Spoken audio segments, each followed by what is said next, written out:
You manufacture scandals. Sami Jeffrey and the NDC manufactured scandals in 2017. To the extent that the Omoka say yes scandal in 2017, but who and what even oral report. Not even a single one. Cash for seat, Alan, any moving pina, any normal Omoka and any. Why do you want to gather? Why do you want to gather? They don't need it. The person said they don't, but we in NDC we need your advice. Can you advise us please? We in NDC we need your advice. We want to make this country better.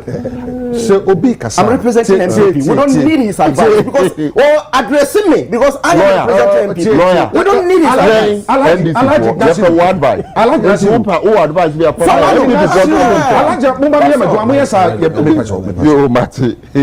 so yama hwefo nyina akwa aba na yemfa mbra mega tv en platform we eso abusu yi ene eye Sunday yemo bibia happy Sunday na wonim Awal Mohammed eye one of NPP useless communicator na baako na akwa we aya oti social media nsem okeka eni okupiem ewo radio so ni tv so nsem okeka no aya na esre ba na wa meeting meter a oye NDC communicator eni afrafranto a o ma rebrandi omo ho afrom UP yewra ebo backman we share ni meter papa ene o ma reply ni squarely.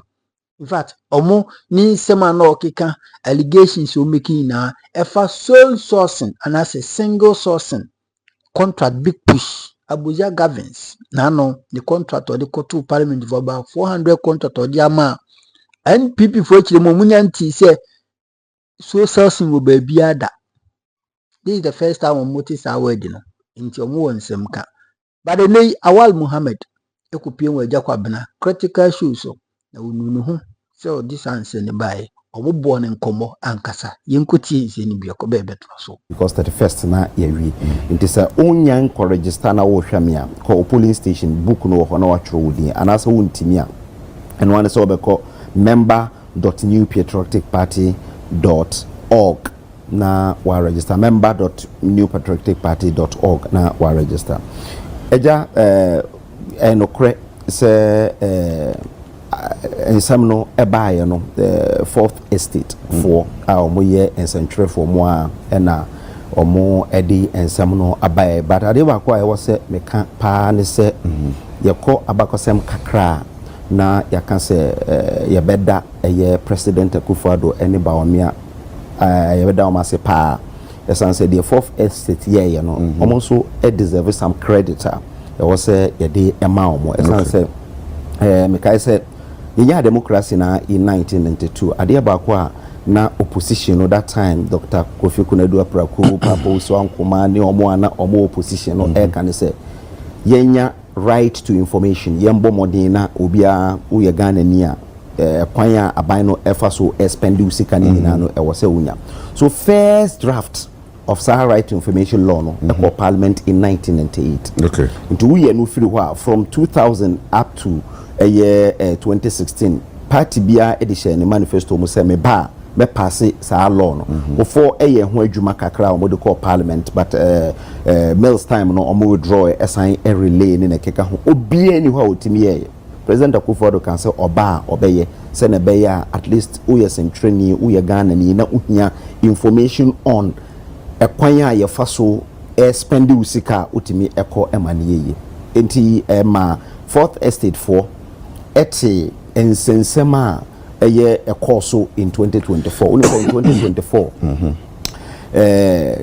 so sourcing ebeye one of the topical issues while crowd fidi pedifo bebre ebe kan say so sourcing dey omo ba on be ye free money na keka ho and this pedifo ni nyina almost pedifo ni nyina no e kan say so sourcing dey e yade a omo ba omuntimi ye ka so sourcing na e no kire say obi ete baabi na me CEO na mafre obi bia metimi afre obi bia o qualify say okoye aban adwuma na me de adwuma na hye nsa se koye inti omo kan say saade no eye corruption saade no ema figures no inflate say 1 kilometer of road na ye 1 million kra odi man 1.5 kra na obi eni ho a obeka say ono so ebetimi ama offer bia chain de nipa no den ma inti saade no omo be ye free mu kra to the extent that omo de ko share omo manifesto into wo hwe NDC manifesto omo se omo ba omo bebo modin na omo de mra bia ba e kire se untimi emfa eye contract emo bibia sa age se e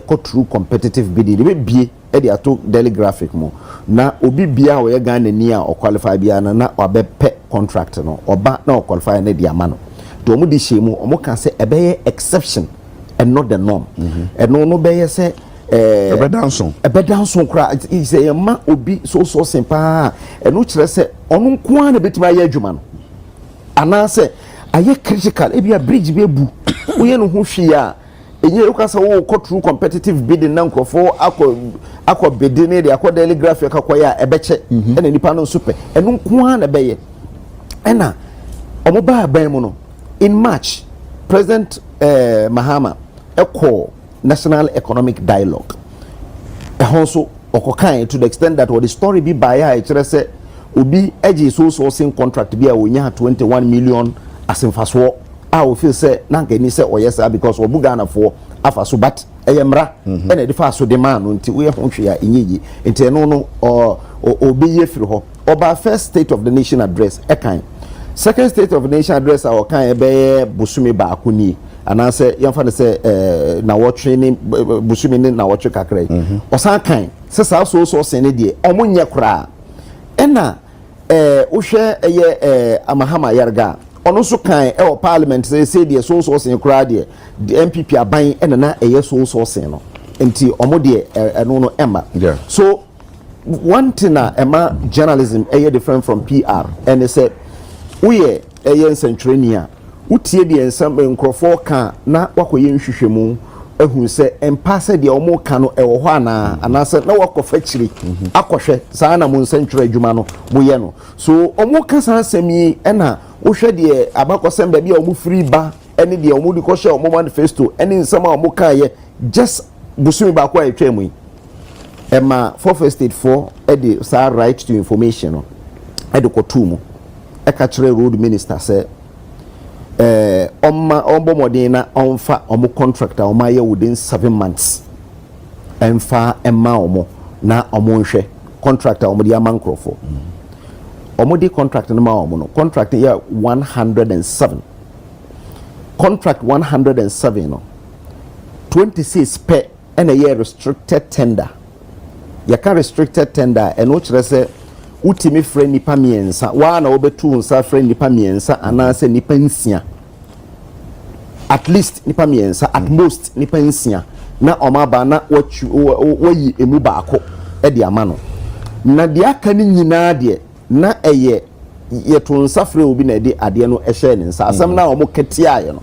eno pepepe no mo ye de president eketia ye ewo state of the nation no the same thing and a road minister aye within 7 months nti wo hwa sa 7 months no na month bia no na oma contract no maako 12 busumi bia eno so na eye sa so sen na oka ono no ejina ba bi kan se enye papa anya de pa na president edito so na mama yarga so de to so no eno abi na oye throughout that period no wa ma a single contractor na eye competitive bidding e call ya e di bie mu ankrofo ehwe mu na wo hwe sika na ewo mu nso a eye 73 billion Ghana cedi it wo hwe omudi bae na no bobeka se sa contract na odemaye no 74 to 90% of the contract odemaye ni nyina eye so sourcing na eyenkrofo na wafro omo nkrofo na wafro omo de ade na hye omo nsa se omo nye omo nkoye adwuma no initially okasa nye no kore ena omo de list no ebae to the extent that omo publish e magana fo nyina hu ansa na afi na call parliament ekoka se o na so source no kra no enye 74 na 44 obi a oka se me ba me nya ba akokora me ya ba ko a wo se ehuhia pa se yansa na yaye and within 7 months wodi 73 amano eti oka se 44 no wa ma contracts ma akoma ko be 400 ene Agya Kwabena ma producers nko check there is no single contractor why in the last 1 year a call through competitive bidding was see what publish on the website. Go check up website and there is no single contract on the website. Go through competitive bidding.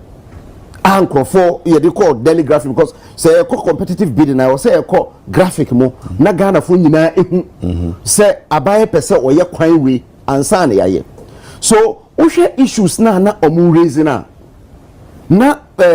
Suleiman Abraham esa kofa akwan no ebae na edi kwan ne bae no issues are minority raise and say we eye regions a iti the regions are emma oman sika dodo na Ashanti, Greater Accra and Western region there is no single brick push no omunya ekwan ba akokra not a single route and omodema Western region Ashanti region e ba akopɛ Greater Accra so e ba akopɛ so minority can say ekwan ben na ofa so e distribute kwan no because we say oman ye chechire oman in terms of distribution of ye natural resources no na say ye contracts no yetimi ehwe kuro no na yaye. That is one. Two is that costs no essence omu ye sa single source no Suleiman Abraham say omu hwehwemu ene nkrata ministry de ma omu kire say ye de be 30 million ekoye renovate office ba ko bi ewo eye enkran ha office be your friend saying Rose Rose ba ko no Feeder Rose office ye the 30 million and ekoye again we share the cost of 1 kilometer of road $1.8 million in some cases and again na ye bisa say a day pa na ye emergency because we say in Chiremo de buy and say a emergency and na ama all yan in term because e be do baby na bia na okasa oko true competitive media enye and na ye bisa say a kwanya a express road between Kumasi and Accra over 200 kilometers no emergency ben na was akwan na e was say ye ho adwuma animoni mu ya ye hwehwe obi edition nsa say wa akoye ye di ye twesika ne di ama no ye funsa anka ye be ye no because omo ka say kwan no e be take 3 years ansa na o matime wie kwan no enti na ye susu say anka obie mu a anka others nso etime be fa because omo ka say ombe expressway no with in collaboration with the private sector omo de be ma omo no ma ye adwuma no omo ye adwuma no wie a no ma gye hu sika kopim se ombeti om sika efiri mu it is Kumasi Accra ba bia ye fa ide eno no obi abetima fa so free ba sa kwan no ye wi a private sector no begigi ni sika e de awie eti hwan na ode ma no eye den na ode ma na wan magana fo nyina ante esan se ye hu emergency in that ekwan na omaye no so eno ntina ma ye ka se we no senior omoka no enra se na ye corruption no ene it is two things either say omobaye no baby ni ho omahu se ampa yatimi aye corruption wo ho akwan na edima eni nyina na yedima ya na problem bi ani ho because wo hwe oral report na baby ni ho a e kire se na akwan na edima no yede ema ye friends say enkrofo a na enye papa e wo se Ghana for agi sika bi efiri obi ho baby so that is one. Two is that the na omo ka se yembe yen omo ba omo nye no na omo ahoya bi esanse omo hu se ye adwuma no e wo se omo magana fo hu se adwuma na ye no ye ne papam ena de omo na ebeye already kura no na so sen ba ko ye de akoshraj Sami Jenfi ene deputy chief of staff there no eno no ye de akoshraj eno tena ma ye kasa we no omo publish contracts omo se omo ye no se omo 400 contracts on publish na Ghana fo nyina hu because up to now on publish eno tell say contract bi ani bia oba ye no road contractor o ma nyina ene ye nyina ye wo eye gina hoji a wasesa NDC for ena wafro omo e dia ma omo se omo nkoye contract no contractors mu ni mu omo say afi na omudi ba ko your friend say apa West Regional your friend say chairman di eka ho ne keka ho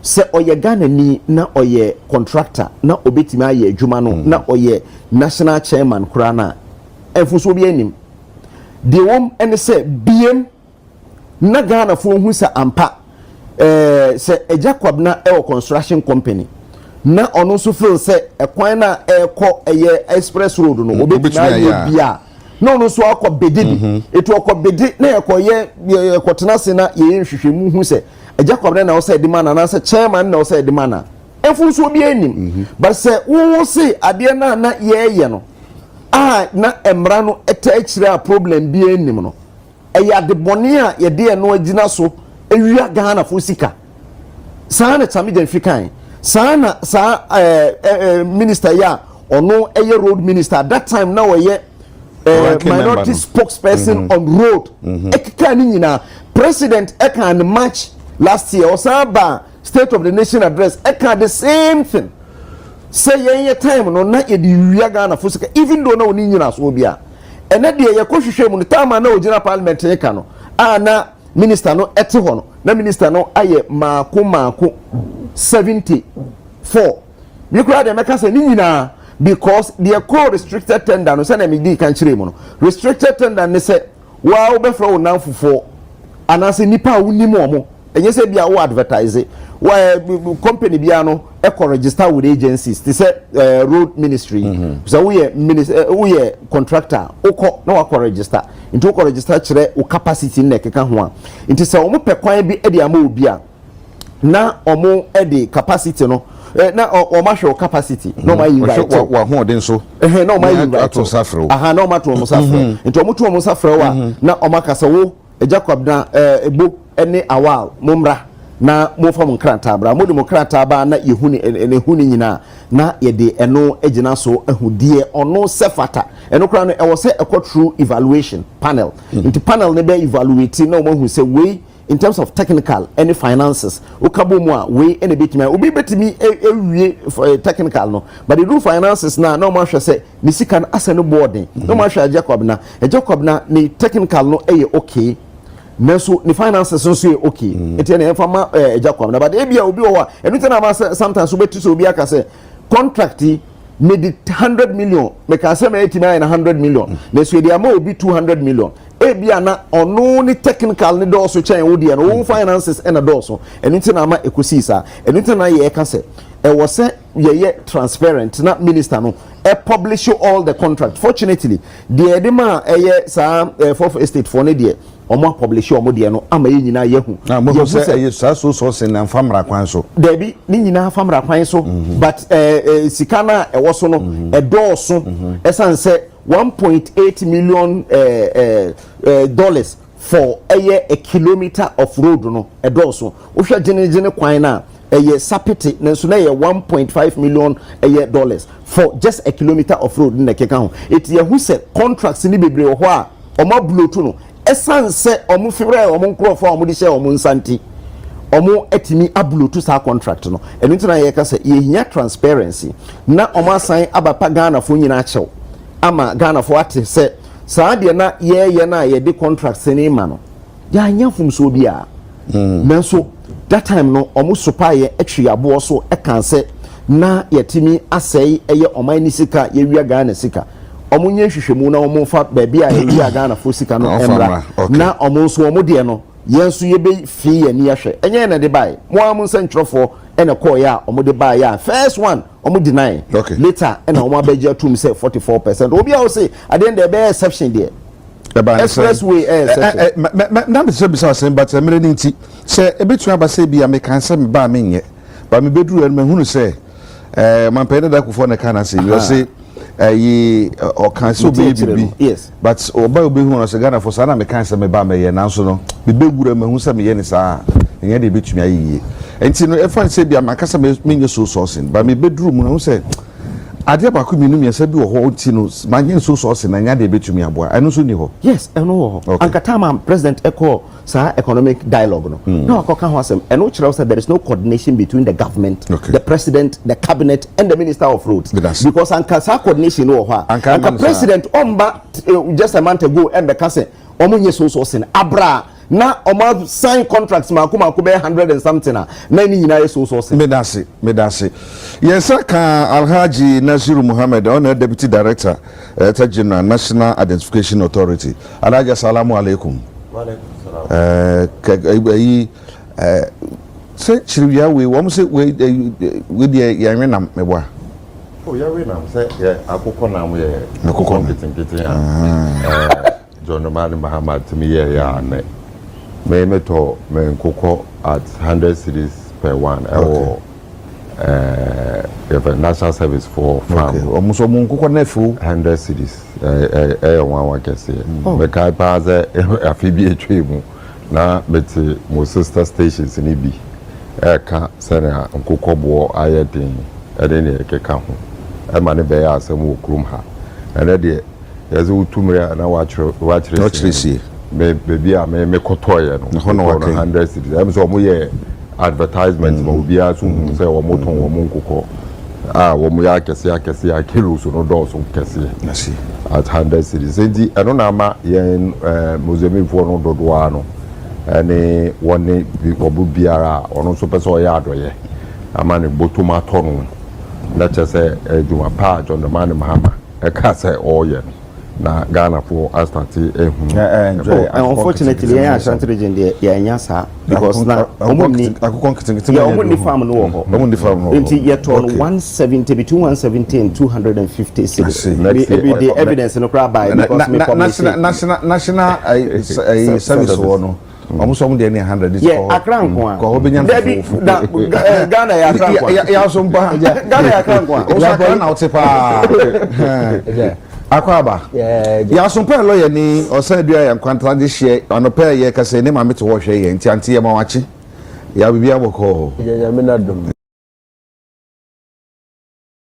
as a politicians na edim ko wone kai ai na fan ye twene sa wo de ebo wa ha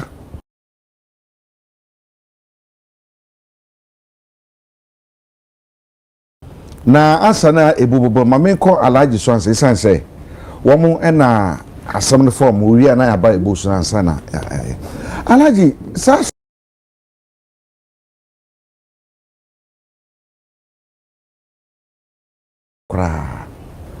ba mo contract amama nyina o de kasa ko wi kosa ba more than 100% and about more than 100 bu de ma so sourcing no kaka botu bi be na share chirintia ama ne ho hu ai se hu ni ko e say yetin dia na ye mu hihie samu ye so sourcing na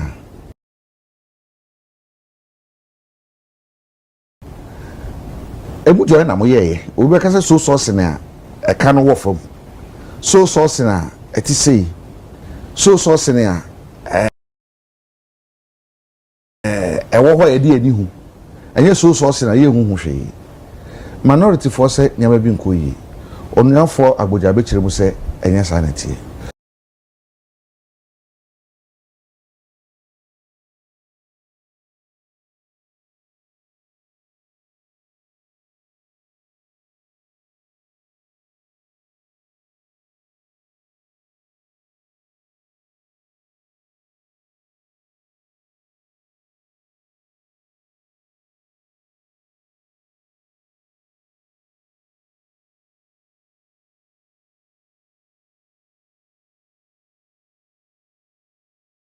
but still no omo usem bibire ka e de fa ho mamiti wo so adwen kire besimadu yo ne di kai ya de nche sombo ebema ahwefo to some extent etie fo nyina na masan so etia menuanom ye nyina ya behia wa em se o man kan konti na ye nyina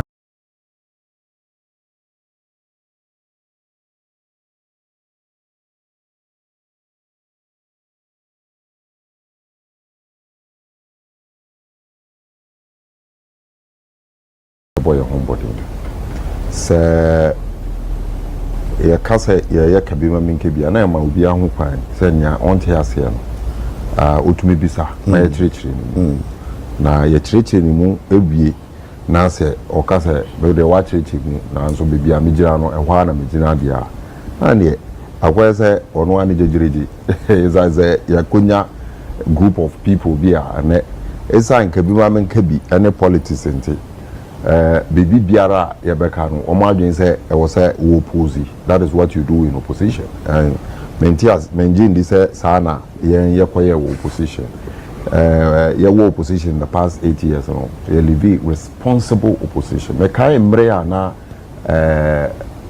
o mampenie be di chire samre no alaji baumia ka say womo change the discourse in politics to science and data na ama obi atiase na ye jai kasa bebre no na am say that asem no mu wefi ama ofa for parliament ekopim agwa mu echi nyina no ene kasa keke na ya tu egumu se nipa na be ka say odi yaka na bibi foforo amen o to me who say adera dani agrobia yedi to the extent say a bit to me etu anamonwa to say amnamo abema o man no akọ nanimu no na obi ede in school kwala akoye bibi pa amazante man na obi asori enumre say okope pa just because ye politics I mean eningwase say dey na to say opposition no emwa yen nti enya asem opposition ye kan and indeed opposition no lose one right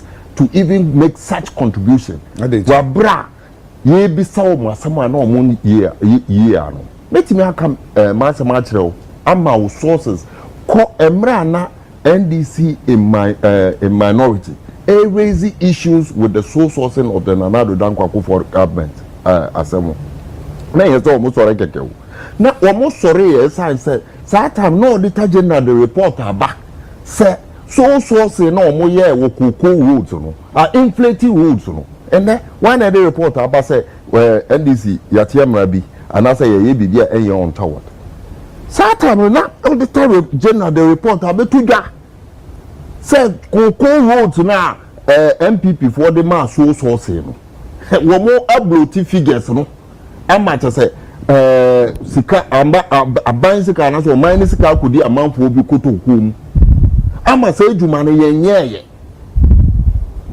inti say ye raise issue of sourcing at that time one na yedika na eye ne kwan so esan say na bibi e de atudwa aye evidence state institution aye hwehwemu atokreko ekire e de abrayen say bibi atochima. Now let's come to the contemporary issue AYÄKA ho asem in eno ejuma big push His Excellency John Dramani Mahama all opposition o Ghana for bo say seni AYÄKA no eteno indeed wokaya before 2020 the last election 2024 election o hwe bibia mekai UTV aye ba no pa aye ba na kwan ho asem obi aka ne kwan ho asem just na kwan ho asem abeye ne wo ho from Volta region to the northern region Ashanti region the level of demonstration o mampeni kotena ye pezai Ashanti region ye kasa e no mu bisa ne say ye kwan enye enti den na wo ya fa ho ama wo ka kire mo say monto aba na munja ye making all those things. Those are the issues. Ashanti region, the heart of the NPP as a political party. What would you want to say? And teach on the man in Mohammed Ebano, or said Ghana for boss a quite one semono, obedi wejuma. Ampara, Obayans will do wejuma. I'm a big push, promise Ghana for or the Atuda. I'm a starting wejuma. Na side Jumana Yeno, Emo Baku 48. 23. 48 ni mo NPP for aban and edemaye a clear justification and confirmation of John Dramani Mahama promise say me ya aban ya me ba say ejuma bi ekoso a me jai na makasa me ko start me de senia obi beto ya ben say e blocks ni ne keka ho oja tu ngura mu ene ne keka ho aban we ba ye no wo say ewo mu say wo na wo de aban dada no na edemaye adbainda da no so ede ma no na wakọ free sika bebre wa manone ama ya pamyen e wa manone financial money market no say Ghana wuntimi nkoho biom esan say waji sika esom eboro so ama ne be ne wo kasa wuntumi enye den nka tere say wo so abaji busu because ya ba obusu a yenim senia wo de betua fair and good John Dramani Mahama ba o se sa akwan ne wo say yeye eye ntumi so enko amanone nkoji sika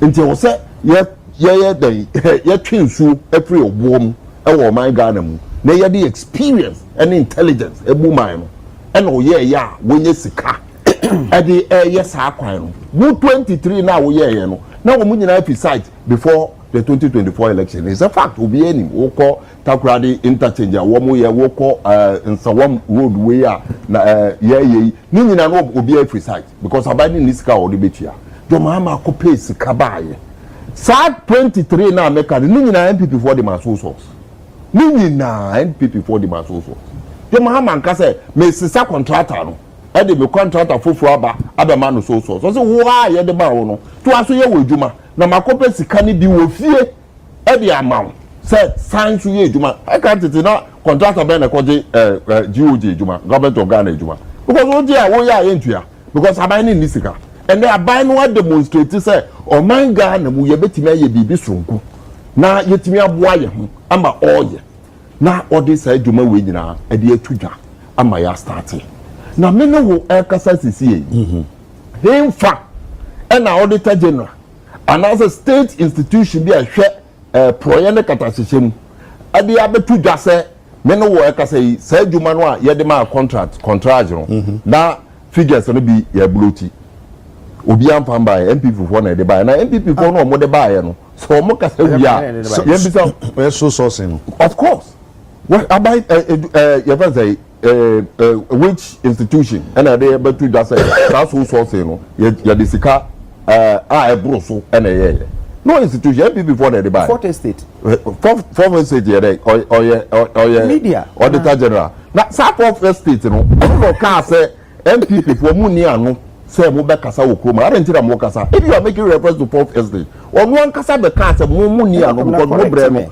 na ye bisa asem kura no obi eni wo be yi anu enti money anu enti so no ye mo reference a na tell say money hu kwan kura say mo ba betina amaye no ye de mo de nkomo besides that fourth estate to me ye nyoma bi a later otumi bab ekire be ka say na wa ye mfom so ye mfa nche no there are several ones ye betimi akọ back to history ye betimi aye reference and me hu say auditor general akoye report aye bibia betu dwa say proye ne katahyeha akoso wo bibi na later wa be ka say wa twa assign emra na me any me party NDC for ye raise the issue of corruption our source na NPP for the mine now auditor general they report any betu dwa so we can't sit here and be talking like maybe say fourth estate anti yamfa enasamo enye na I don't know ka say fourth estate for na de buy ya na say bibi hu betumi ehia o man na say betumi esoma pija ka say the so see a source no ana say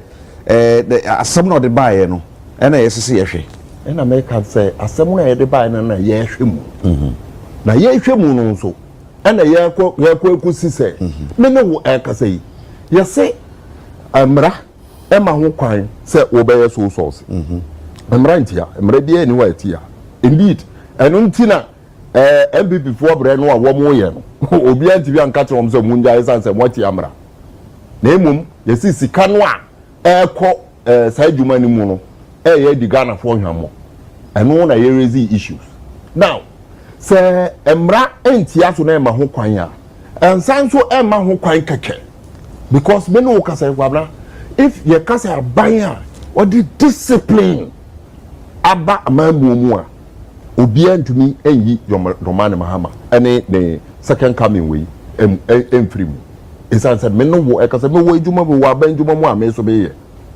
to the extent say wo betumi akoto bibi kura no e wo say to say why your budget na wo di akọ na aban na age budget na tum na e di akọ parliament approve na ye ka say okay ya approve na ye be ma osika na wo pen sei na e de ma na wo tumi di ato ABCD wo ye enu nyina abie na aban ne be ma osika no nso a wo koto saa de no a wo say wo san ko Ministry of Finance na o ma assurance say ade no wo koto a metua say na be ya contract for wo mu ekoje edwuma na ye nkoye edwuma wie ma ya ka say afemienu afemiensa sene a ebi mu eye aban bi atwa mu no a ene wo mu sika nyina akoka mu na wasan so ama sa assurance no ansa wotumi ayeden akoto ade no na afedi aban etua san hyehyɛ no na ye nyina yetimu enti sese no wontumi mfiti prakope watenso se aban no aye nhyehyɛ awuro bebre including kurase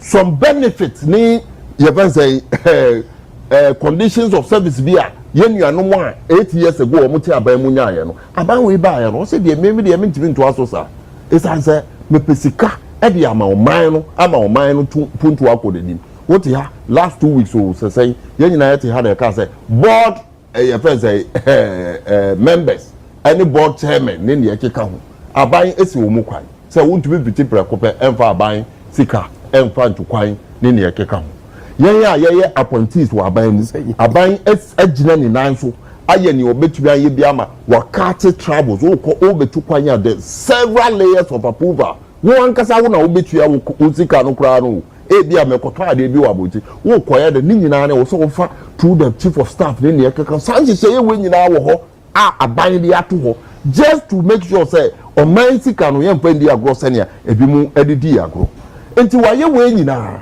na se emra no so emakwan se wo betimi aye so source na all makwan no because section 40 of the Procurement Act no so straightforward etrel senia wo betimi aye so source no. Now, one of the reasons or they be so source, say exigencies of time. Say emre esa amount. And it's a okasa will be go through all the procurement because only about 1 year. And yes, I be the new keka processes. Now, your kasa and yes, I so pin bid na ye bibia about or more technocrats naturally and say I better take it to another 7 months.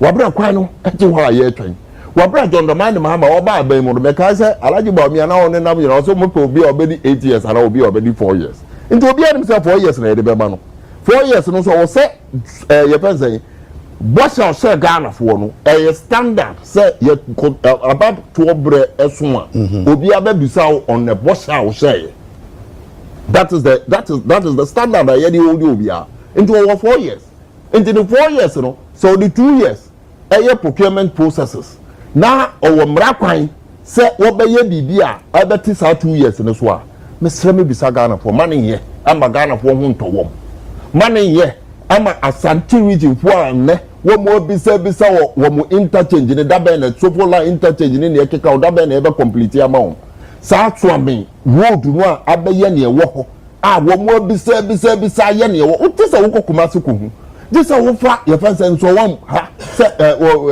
Pokwasi ase wo konsa won. This is what Volta region. Now wo fa your friends said the Eastern Corridor.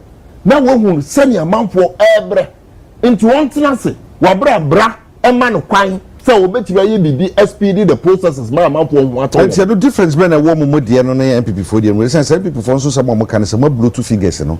NPP for kan. Ye mfa nye. Wo beti me metu wo nipa o kasa ma NPP na ya wa.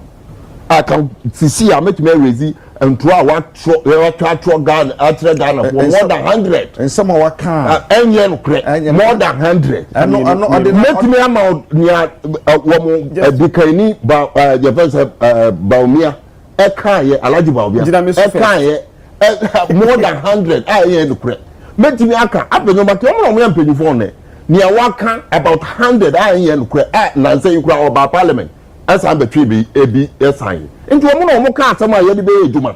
And as a state institutions no a ya ma wo tumi ye de sika ene emra eta wo mochi e ka asama na ebeti. Those are the fundamental questions we need to ask. And we be say wa hasa state institution ben. And na what ya betu dwa say wa ye hwehwemu a kire say sa so say no Ghana for sika akoka bibi. Obi amfa mai. So that is the issue. Because correct. Sa technocrats into me say kwan we there there be scano was road so betumi technical people betumi ho but na ha aka kire o ma benyi dada nana do dan kwankofo anu saka interchange Dubai amra ye na MPP for so ban you bibi biara ye Ghana for ehu ye fe na Ghana for benya ho fa so no e wo so obukutia enti ayo musuba it from time memorial saa no mote na saa no mo de wo mo ma ni atumi etoaso saa there is nothing wrong new about the MPP meti am historical antecedent nyoma o mo aya be pem zen me no wo ka sei ama omampanyi John Dramani Mahama ewiase nyina ebo na abaso say watumi aye bibi papa ama to say wɔn a wɔn bɛfa sɛ yɛn nkɔnkɔ asum mu ne nea ɛkeka ho no yɛgya wɔn wɔ nti ɛwɔ sɛ yɛyɛ biribi a wɔn ɛbɛhu sɛ sɛ apart chɔpa wo sɛ biribi o na wɔn ɛde ama ebibifoɔ ɛsan nyamransɛm a wɔn di wɔn ne nea ɛkeka ho nti yɛka saa asɛm wɔ parliamentary yɛfɛ sɛ minority leader a ɔyɛ NPP panyin ɛtumi sɔre ka sɛ sɛ yɛka saa na yɛntumi ɛnka because ebibifoɔ nso ka ho ɛma yɛyɛ saa deɛ no I mean utie saa comment away from NPP from panyinfoɔ a clearly ɛkyerɛ wo sɛ nsɛm a yɛn no mu bi yɛn hu na books ɛna ɛka kyerɛ yɛn sɛ wɔn ɛmpɛ independent ne deɛ ɛkeka ho no ne nyinaa no wɔn ɛda ne di nnɛ ama Ghana foɔ hu ɔman no na wɔn mpɛ yɛn deɛ yɛpɛ man no na mɛka akɔsi so sɛ yɛn NDC foɔ no yɛayɛ nea nti saa mu so sɔɔsi no mu nye bi ma yɛ nso a ɛyɛ correct ana ɛhɔ na ɛsɛ sɛ asɛm ni gyina ɛna bɛ say very correct because yɛ kan sɛ wo bɛyɛ a one ebi a kwamna wɔn kwan na wɔ saa technology no a yɛde bɛyɛ sɛ adwuma no mentumi nkaka sɛ awa alaji ne wei mo mfa wei bidding because mo ni technology no wɔn kwan na wɔ nti ɛno ɛba bɛtumi de wo nkwan ayɛ na saa so sɔɔsi no so wɔn sɔre kɛkɛ ɛwɔ ministry wɔn fa nkɔ wo wɔsan so kɔ PPA kɔgye approval na ɔkɔgye wɔ PPA no on the basis of the urgency of the job sɛ ɔman panyin no wɔayɛ promise sɛ 80 by 2028 na wɔwie kwan no nti yɛsrɛ mu sɛ yɛka sɛ yɛkɔ through all those processes na yɛbɛbrɛ ebi wɔ hɔ koraa yɛde ama deda nti yɛtoa so nti sɛ mo bɛtumi a monhwɛ mo mmerɛ no mu na monhwɛ nhyehyɛeɛ no mu sɛ bɛtumi a momma yɛ kwan na yɛyɛ saa so sɔsɛ no PPA fɔ kɔ through ɛhwɛ yɛ ɛka sɛ ɔmo bɛtumi ayɛ ɛna ɔmo maa mo kwan na ɔmo kɔ yɛyɛ nti mfa na yɛayɛ bɔne. Okay meda ase mɛba ebo so nansa na no ɛde baabi a ɔmo sɛ ma yɛ mfa nsɛm bi ɛnyɛ amanyɔsɛm because deɛ wobɛka no nɛ na ɔkyena nhwe a wano bɛyi wo ka saa so sɔɔsi ho nsɛm yi ɛberɛ na NDC wɔ position ɔmo ka ho asɛm one typical example you know for Samboku de Trablakwa ono kura kan bi ma yentie ni samo kan no about so sourcing no e wi na memre busu na ntie de bobeka to me say the reset Ghana manifesto ne say yeba amended the Public Procurement Act sa single source yeba twaso because it's been abused. Sammy, you on record? Oh yes. Yeba twaso to me say the reset Ghana manifesto ne say yeba amended the Public Procurement Act. Sa single source yeba twaso because it's been abused. Sammy, you on record? Oh yes. Yeba twaso. What you say about Kaina or see yeba twaso because it has been abused. Ebo, what you say about Kaina and the then government, the turn worker say it has been abused, you know. And then the abano so buy ya no wa ba no bi ono so wo mo susu so mo ye say the ho some people abontin ya na wadwene mu hu ni say ebo 10 minutes ida medase o de kan mamnchi a etiefu na ahwefo na minchi a mo nuanu mamnyo studio ha na nkankara wora nyim meguafo oye Cape Coast fo o ma hin no onye mayor of Cape Coast na pemichian busuafo na nyankofo nyina so michian na nepe na eja so ne wa nso ben bi aka the second a ode jazi ituma ze bo manchi at the church wonam as you trazi moyefe second na so tumuze wu ebufu ba ebutum za eze probi bonu ebutum ze ko bi mpo nti second na nkasro ode wono ya azebon ekwana ebefodo be use na obomo wa ya azebon ojaza sa dem na so not so in and of itself no on ya azebon because dem amu nya wa ka bi no ma kan azibi o ho a nipa ko pi no obutum wa ye at the time ehia damazin nipa ko obutum wa ye amon ntintum ka de twen na mko hwe de menya binum so aka ho ansa na ebe ko mpo nya bi nso ezim ho na beba na beba nti o se de so obi wo so a emergency bbc impempenya ihia bibi as ache bibi ansa na ba advertise na ya hwe na ya kọ ona nzama say Into emergency situation so or called for so sourcing.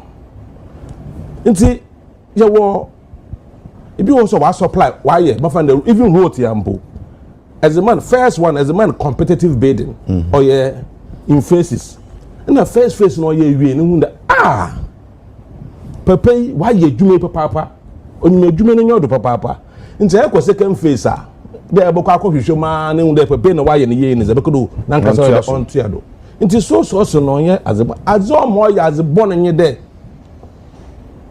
Say as in so we boy ma nche bia na consumer say am mayan 10 cedis esu beka na mayan 12 cedis esu beka na mayan 8 cedis nche tutuma beka do awdo e kada be 8 cedis 10 is e hwe ne ahonze no butuma and better than 8 cedis bia na skara ka no so kra e pede wi no contract ntina e kada man nche e ba hwehwe ma na yiko na so be so source na on ye competition nti ipa kono obokado mayan 20 cedis nche enyi bia into front to be ho because that got no ze bay enti ono na nkofo fodu na wozi bu omanen enti nya okudwa to ngote na waka da masem yo mammo example na akufado 2016 as an oboyo mampanyin August 2016 23rd August or tweeted amazi wo ne page this Twitter. Also, the era of soul sourcing will come to an end. The era of soul sourcing will come to an end. And Akufado, answer no boy mampenyi no. The man catch a Ghana for the son of Buzo mampenyi. The era of soul sourcing will be. So because the masemia, a statement on you okujato a black can. So see me anymore. Obebewi, you be trado. Nso ni nyim na mom say bande yehwe language no nuances na azana na ehwe there no one can do without so sourcing wa kon papa do na che there one ka there what about was the second butchom 10 meaning one abusing because this say so if something is going to come to an end no che the mazino nche say our Ben, but the Minister of Roads, or Parliament, no Katsimbi, our opposition behind your Butumna, Wetumna, Abakade, Asimo Koyano. Also, Papaya Okada Massimi there, the era of source sourcing will come to an end. Obayo Mampenino, they did source sourcing of over 90%. To you. The road minister says 100% of all the road contracts were so sourced. Yeah. The one that will bequeathed to them, son of kind. So just 23 na bequeathed to them. Was saying na yes so sourced. No. Also, the contracts now, over 90 was almost 100%. Papa now to come to an end, you know. I know by year so sourced now, almost 100%. Now, me say President Mohammed, I could talk but me say President Mohammed so can't say me about so sourcing. Look at that, so sourcing, no, they will do everything to ban it, except in exceptional circumstances. That's the exact word, except in exceptional circumstances. Not there, one McKay, one my leeway be the couldn't be the order. In some way, you're able to make them cry, into me and Chum cry, but almost it being so sourcing. The sense that. Oh yeah, okujeto num no nye yanga na fu ya yesi odo be bia so source na yenje we yen position in there so source no financial president nza when fi you know former president ben one and the only president can order so source only position of the UP United Party. Okay. Yes, most were abusing in tinch former president kote am as a president abuse bia when the president I want to abuse the so sourcing powers are there's am as a nation since in there. My brother, Alaji Kase be there. And yet there, Ghana for sure work there. President Akufo-Addo no by women on administration no. Why be so source no? Auditor General's report obey. It be there. Oye Alaji by women, no contractor. Resource Access Limited. Contract be was man cocoa what contract was man. According to Auditor General report no. we inflate price in 3 times. In other words, you know, we increase the contract by 200%. 3 times the price I just said there was it road in Choboko 10 cities. We had 30 cities.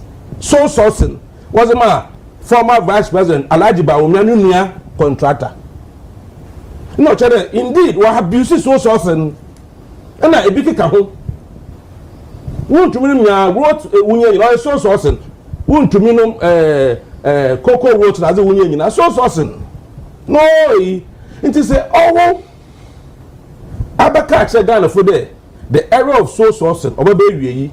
And then I over 90% source sourcing. And that's all be so about in there.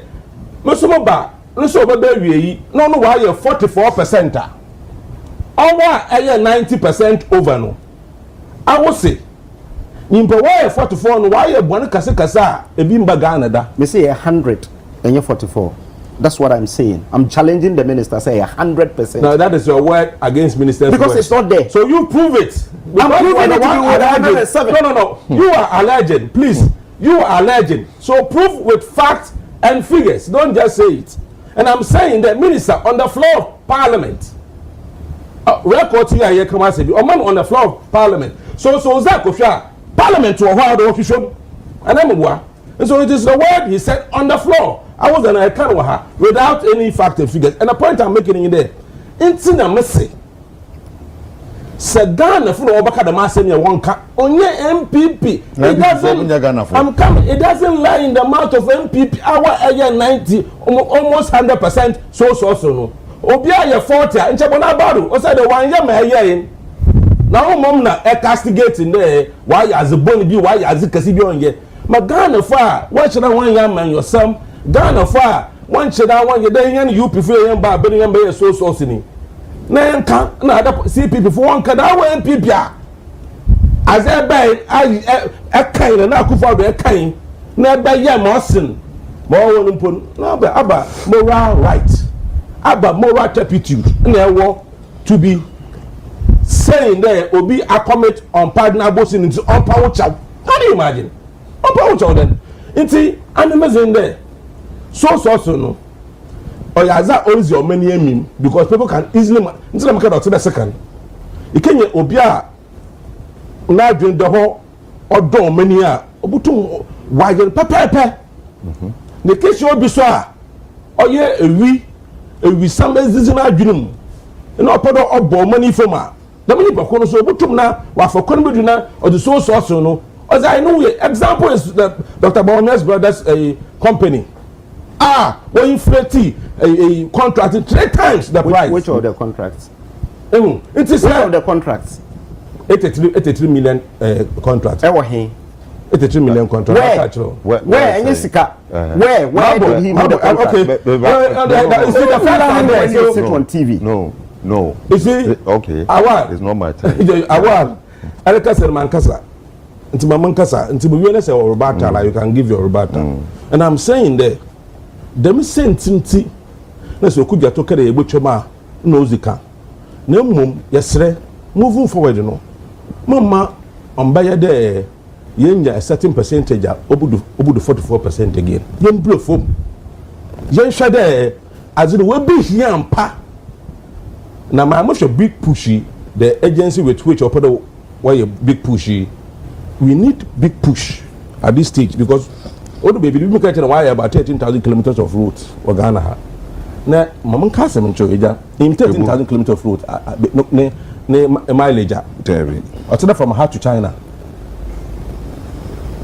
na say to me a road from her to China then chose the Ghana almost every part of Ghana then chose each other young road or ye juma but Accra me ko echi Accra here for sado mo Accra here some of the roads na is it the capital city of Accra? Chibi hono na kafe no mabe. So man, year of road 1, year of road 2, year of road 3 under Akufado. Okay, I'm a quarter. Also we are moving fast. Catch up. No, catch up. We are not sure we move fast ama we no when two man shebi man the echo mamu echo Cape Coast for road tido for ha echo northern part of the big push is necessary. So if say you buy an tam na so even value for money na you inflate the figures and we can do so sourcing. Instead of so sourcing on has a ban. See you to me yeah inflate the figures.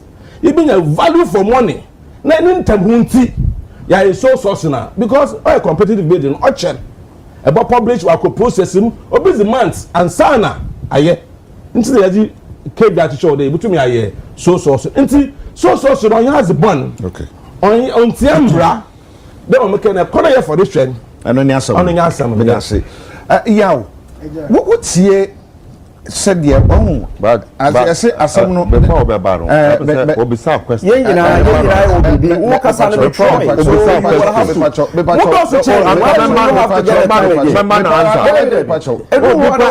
so me my young kasa ya veteran kasa icho kasa wi epacho mema time because me kwa wo kasa no pe baby a ye ma ba blend contract na we discuss asam no omo opposition a ewo de omo ka omo ba ban mu nso a ewo de omo ye de omo ka nko ene de omo ye nko se ye tie akire na so wa tie akire a wonye omanyuni na mo ye ganani won se ne ma we koso a gidi a yenya ewa manyofuo mu no na ekosei trust eyade hu hia pa bia brabom de ade hu hia pa ye trust this akobase me ba so say menye ma be yes dey for 80% to 90% to ye ba ye be hyehyemra so say no e be twa so because it has been abused upon it has been abused no yes 44% any dem ma it is ayen chirechiremre na ma yie anase because of mechanic o mo kan trend o mo ye ne trend so ye fa ne transana eja me da say eja sene ampanyifo kan yencha ahwefo a ma gebra no pai ehwe matiefo ne ampanyifo wa ha eja moni ejuma pa ne ejuma so na oje akonya ye memre da no pa bia politicians as a kumfu dumfu mema mesi de oko nso ne boy hina and usually in opposition no say o print them about to me munti America president we say as a you're outside the tent pissing inside the tent sebi o as a yaboku ewo dwabi mu na yemfre wo ho no ujina abonten na sebi wa you be ma na odunso gum said your mubefi or no akofa and it's become the nature of our politics said you international and policy no who ye pote bijina nchen mini awa jina nchen by whatever means he must person okwa abonten na yenua alaji ba by whatever means he must person and it's become the order of the day nti empembia no e kama say we were abaimwa ne kasa anko the opposition no ekasa anko but omunya soche powers are the language na say ya yiwe asema be we ano ndi ya yiwe asema be we ano and they all recycle the narratives back and forth what are the real issues emra the other emra na say in allocating the law yenyina yenim say o person o to ade a said meti ya kodwa so akobusa omo ton no nipa biensa wo de yese na ma hu say oh we beton kenten ma me 10 cedis we kenten 15 cedis inti ebia kenten we no me pe we there that's where you open cover tomatoes free Burkina inti me pe tomatoes kenten omo mienu pe na menya bia inti me ko antiama menya oboto sei na ma ko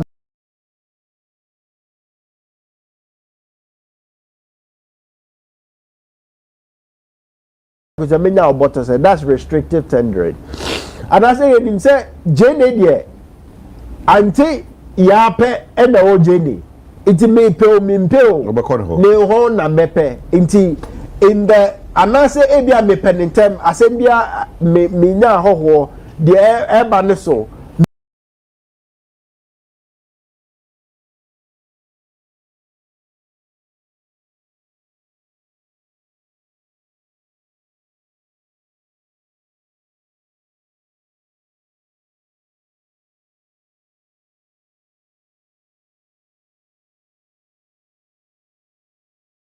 Jene eneni chinaya the auto jene wa menchen no eye maami wepe injinya afe na me ko dwa so akobusa nipa miensa. So in the provisions of the law, this simple JDA I obia or TV biate ase no is what is being reduced into brofo akese, but it's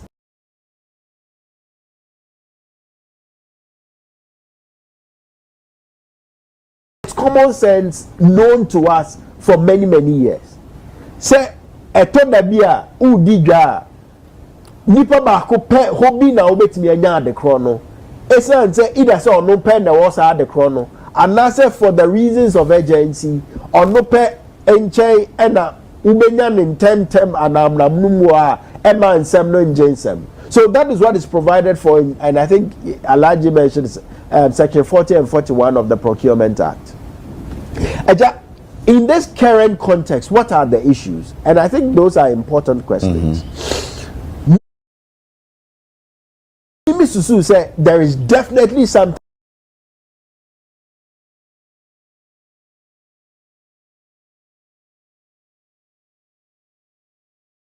there, but fourth estate is rushed the conversation. Mr. Susu said there's a real conversation to be had. But unfortunately, I think the conversation is being rushed. Inti, as a prayer who didn't come on without, and we've given a lot of loopholes, and so you can defer it in a way. So Papa Bia didn't come on. You see, Eja Minister, again, let's set the record straight.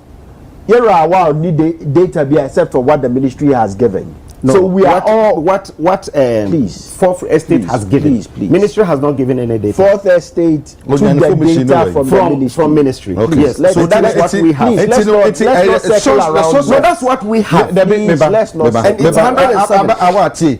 The source of fourth estate information and ministry. Yes. It's a ministry no information ma. Fourth estate. And by so akasa fourth estate. Ministry kwa na data na. Say on information the agency of this obi manufacture different data from my exactly my point. Okay. Sebi, if as a, of course if they had done a bit more work in say finding some data point to contradict, which is why sometimes investigations take a longer time, because I say oh I catch me cameras are that's a jacket and my camera is 5. Number I'm actually I'm finding my own data sources. I'm Musaiche producers in order to put data out there. So me because I just your camera is 5. Na camera is 5 no kwa kotofia se ho na ejaba because me beji data ni free eja ho no. It weakens my position right from the beginning. Into what I am saying is that first, I think that there's a real conversation to be had. But I think that fourth estate rushed the investigations without finding alternative data sources. Because they say, we all come back to ministry information. And you can't have a better source than the minister himself. Who says it in parliament? A parliament is a place of record. By the time of Beko Parliament, I've issued 400 contracts with open source or competitive tendering. If he compares your 80-something you're saying to, he comes down to your about 44%. He defeats your conversation. Because again, on one side, Parliament, I catch you say, almost 100% of the we are in 100%. I've not seen anybody challenge that data, for example. Or say, a contractor, me better under the ministry. And I've listened to the deputy minister, which is Ira Suhini, who categorically says, say 100%, on the crowd one say almost 100%. Or say all the contracts signed under the ministry under the previous government were sole source, right? The point is, because we're all referencing the ministry data, Mizusu Yemsa Muna Sebio Majuma Nisa Mobile let's get alternative data that is credible in order to have some counterbalance to the single source data coming from the ministry. That's the first one. And then they told me, say, ministry, they say no, or much they say contract, no, afanumiensa either say road fund the betua oka big push the betua oka and as a government of Ghana would pay you so omo ye contractor because of the funding sources ninti the contract either falls under big push the road fund or under government of Ghana and they are saying say 23 of the contract which was so sourced in the previous government it's part of the 80 something now AYEKA was him to say no. But those ones, a contractor, which were already single sourced or sole sourced under the previous government. But that contractors now in because now in Moka. It's no major Jumana go. And because that's how any go on and a big push, says Sikawa and a big push ninti. So 23 contractors no. Nyafe now because on the Canada. Nyafe now oko bi mako kase afe me penipa fofo abeye kwan 23 na yedi obi kaka dada no inti mo nipa 23 mombra let's sign a new contract and a big push and for whatever reason and a new pricing quote and then instead of paying you mobilization say afe na monkoye adwuma no we are novating your contract with new obligations monkoye adwuma no and that it seems to make sense to me. It makes sense to me, Agya. It seems to make sense to me. But the point I'm making is that the bigger question, then they say, oh, you say 23 if you are. How about the other contract? The other contract, are we really saying, said the agency of time, said you, Mahama or 4 years indeed, the process could not have been hastened through a competitive process. Because what you do is, you have when they say 23, we do no more year dada. And about dada 90 or moka. Inti, you've taken those contracts and it makes sense. So my dikaya juma be inti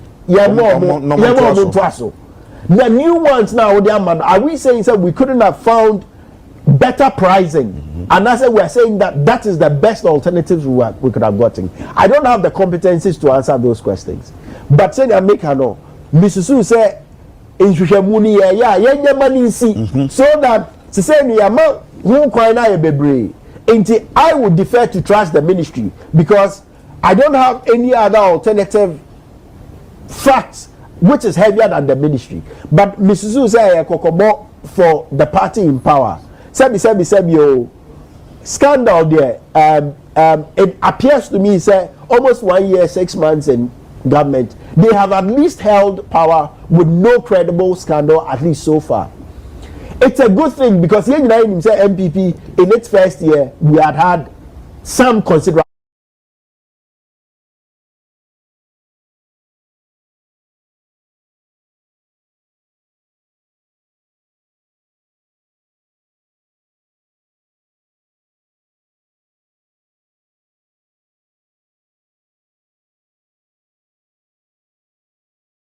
scandals, right? Into holding into 1 year, 6 months with considerably no scandals is a good thing for the government. But more pray on time right? Because you say we are 4 years now there are scandal baby, but more pray on time because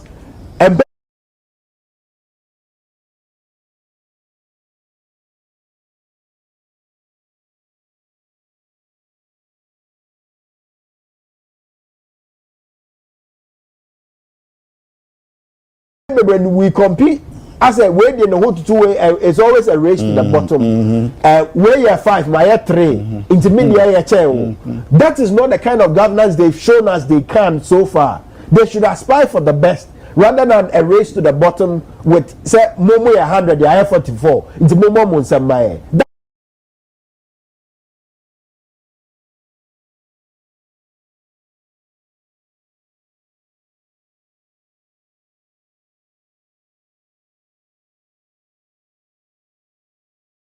That is not the conversation. Okay. I concede. Said the numbers appear. Said they are better off. But we didn't vote for a government to raise to the bottom. Yato Abano is for the best governance for Ghana. Indeed, whatever the narrative is, for now, I don't have enough to say that there is a scandal or not because I don't think there is. But it's a warning. And I say, Agya Kwabena, say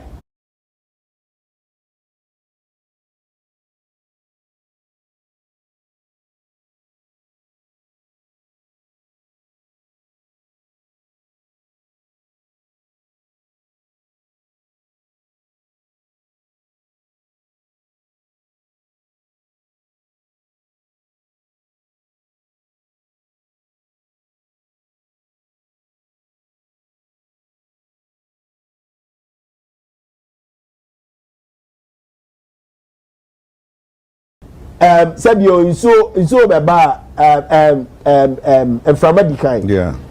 Bia yamma we nyam from ebema abaye to atna si ye akase yehwe ya akwa ye na nkoba se we are heavily courting some scandal of some sort because one way ya bia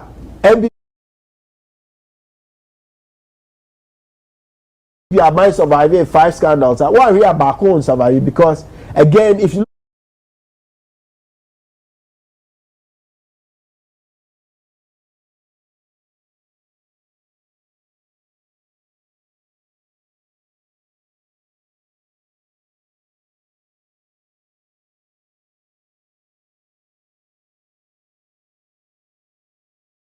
look at the trend of the electorate akukudro and as abotra wono as is waning over time until they shouldn't be in a hurry to court a scandal until for now no dey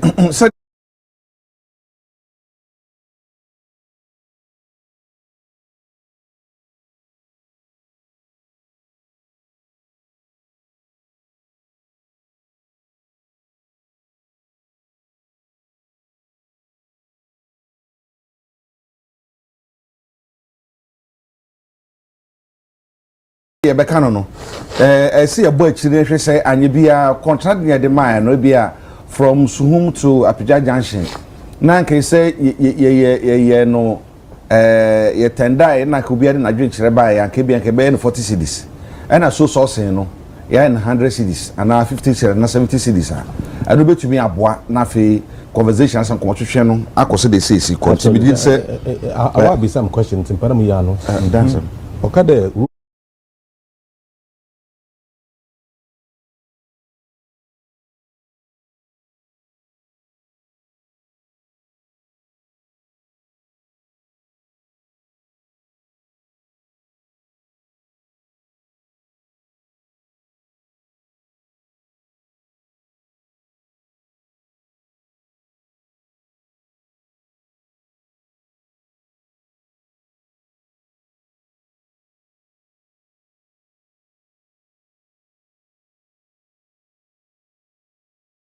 now good. Mr. Wazima Baumia, good. Better than our inflated figures by 3% according to Auditor General's report. Not just according to just allegation, but Auditor General's report on the road to know and Panama 2. Good. First one, Asine Kropon. Good. Edumase. Continue no Casano. New roads are some of the words. Esibrem Road. Asine Kropon. Odumase Esibrem Road. Length about 22.18 kilometers. Contract value 54.26 million Ghana cedis. Second one, Chiboso 29.47 million. As in Nina Boma, Obama 83.7 million.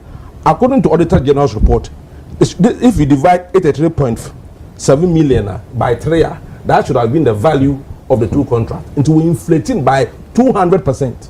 So who inflated it? Okay, so it's a dream is when on the figures about say a honey. It's 1 month 2 minutes and I'm Roberta do I Roberta idea saying 2 minutes. Your other topics a bit discussing into 2 minutes. Because my mouth will be so there be no correct. Me pacho. Correct because me cry me time me ho. Yo, okay, the 2 minutes. And the time will be because I know that I'm dealing with more than two people. 2 minutes. Okay. So one and it's a Baumia brother or a resource access limited. Any company no. Was 30 up company in 2006. 2006 I was set up company no. Na Dr. Baumia enye flag bearer. Na onye even your friends saying running mate. That is one. Two is that in 2030 in 2013 under President Mahama and a company no enya ne certificate A1B1 certificate I just obit my year akwan akese nyina. Okay. in 2014 onya sole sourcing contract Sunyani Inner Roads 35 million Ghana cedi under Mahama. Again, or your friend say, Oshe, we na okan hosem na. Baumia, any road minister. Baumia did not play any role in giving him the contract. Again, PPA approve all the contracts. Again, me no work say, Obian who was standing trial on that. Into Onya contract, no? Ye ben. Onya contract be busana say on na dey say na wo ka say onya contract me say onya contract no eh adwuma ma kire contract and administration Mohammed and Mahama onya adwuma 35 million ah we Sunyani Inner Roads your friend there 35 million na enu see so sourcing those days Baumia couldn't have influence for him to get that contract and we contracts bebre including the ono eka ho asem no. Again, Obian who or your friends say all standing trial for that. On two, and it's a 2 minutes. So let me just use my 2 minutes without you interjecting. One, and it's a Miniano say NPP time, first year, Omunian scandal. Contaminated fuel. You manufacture scandals. Sami Jeffy and the NDC manufactured scandals in 2017 to the extent that the Omuka say yes scandal in 2017 but and what even oral report, not even a single one. Cash for seat Alan the any moving pina any normal Omuka and any.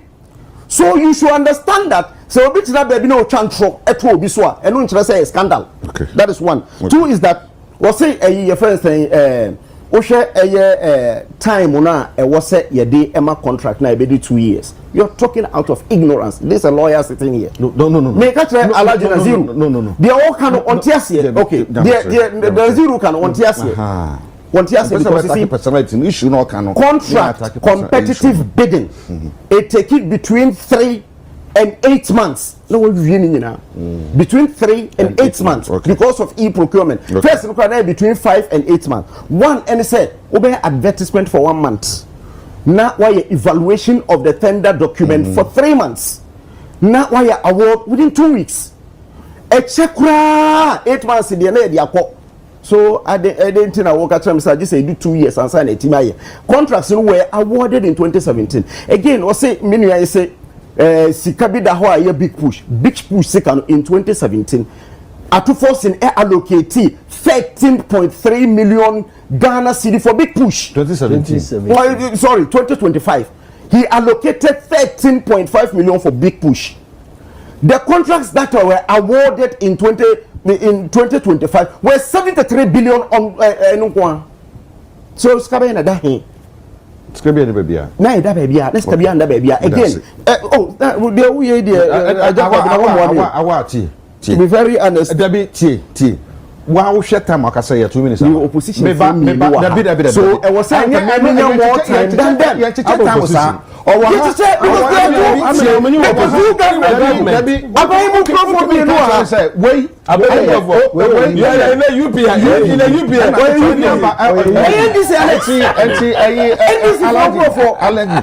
Two minutes. Let me tell you also work. I mean, yeah, maybe some becomes having you no more. I mean, the fact has because the fact has been laid. That is why it's very unfortunate. No, I didn't do. I mean, obviously, the point may work. I mean, to further prove my position, say, Awal Mohammed, any NPP paying for Kasa, Yemfini, and say, make say na maybe I'm a litany of in some of our kind and Kurebri. But I say, or one can say, after no market replacement, a war, ECOWAS Parliament. Everybody done here as a moment. Parliamentary approval and resolution. At the Betuja, say on the 22nd July 2025, Parliament a passing resolution to take that decision. But the toss will be I don't understand what you're talking about. Kasa, they say, one kada say, after no marking, ECOWAS Parliament, no, could you not go Ghana for winning any mass? Say, ye need free home. Now, on one Kasa did to me a pot now. One to be Bianca say, after no marking, no call, Yina, we ye free, so leadership of ECOWAS Parliament. And yet, with parliamentary resolution, one kada. they did that without the recourse to the minority. This is what I wrote. Correct. They didn't do that. There was a resolution on the 25th they only of July by Parliament to take that decision. So that is the fact. On one kasa, Satawali kwaye the bibi or betra se kan sembebri. I'm on one kasa chisai. Some section of their credibility.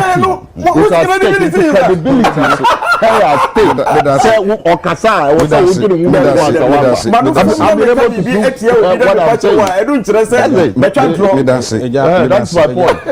I think let me make this point just a minute. 30 seconds.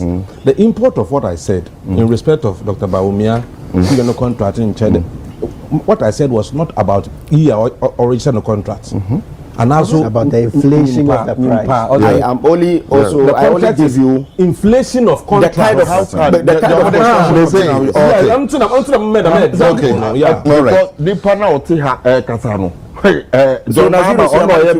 of Minister for Mines, I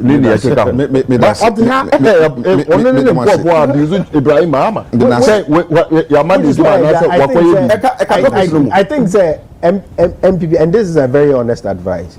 You see, I think you can do a better job. We don't need your advice. We don't need your advice. We don't need it.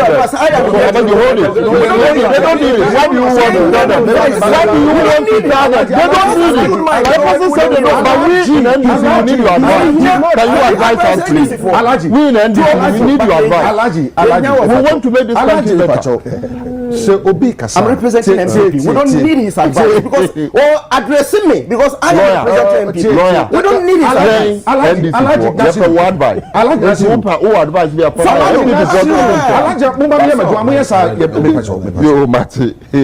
so Obi Kasa, my pentamu muaten. Onipa ne kana so mu wie a. Na se bia obi bi ka na yaka. Na se etu onipa na no gban a.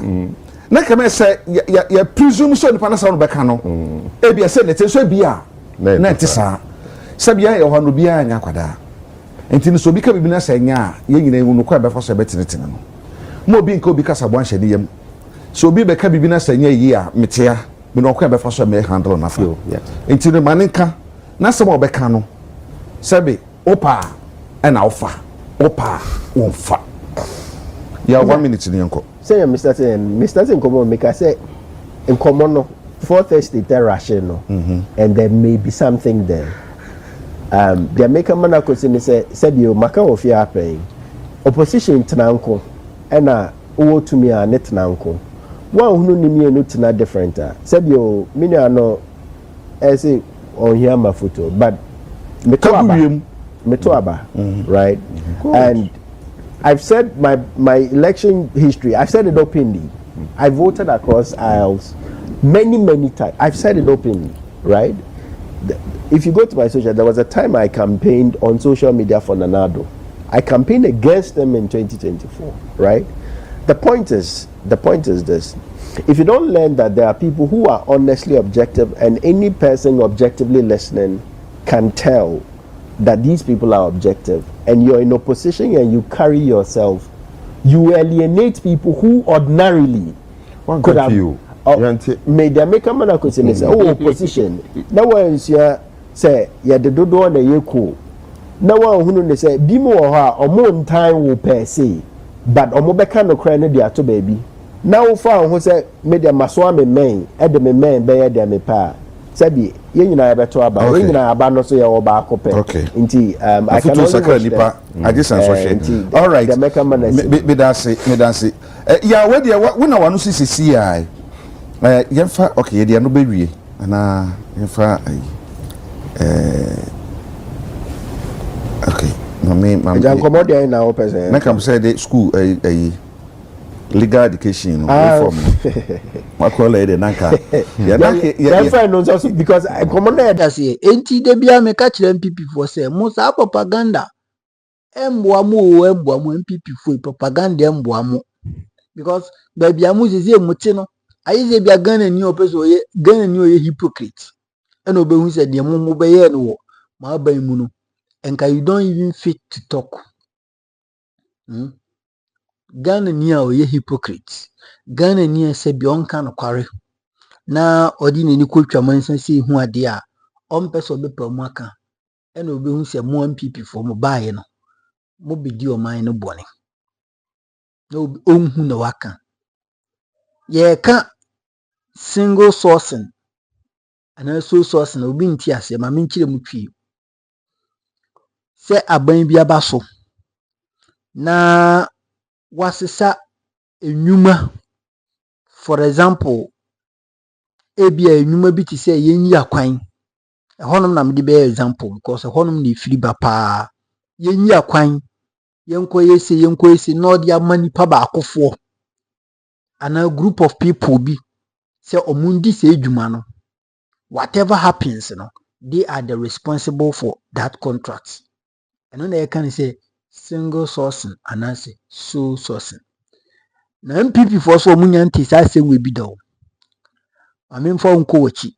Na me more classic example. I na anytime bianco would did away ever cause TV me share na makume boom si pop.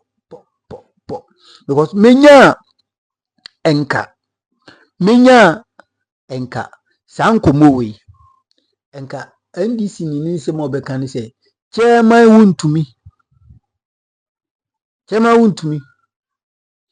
yema na contract so nko bia buru yema chairman wuntumi so nko yi akwan yema chairman wuntumi contract onu nko age contract more than 4 Kofi Job kwan na oyi chairman wuntumi gi sa contract no yemi sa se mudi e wo he na chairman wuntumi timi wie ye MPP for sa se no mawie ka matimi aka wie bibisa mo MPP for yi sa asem no matimi aka wie na masia ba beka de bia meka MPP for dwin se Ghana for adwin nye adwuma maybe sa no modwin omodwin se bia Ghana for adwin se no enye adwuma enti no anytime any day they want they can speak, they can talk, they can do whatever that they want and leave.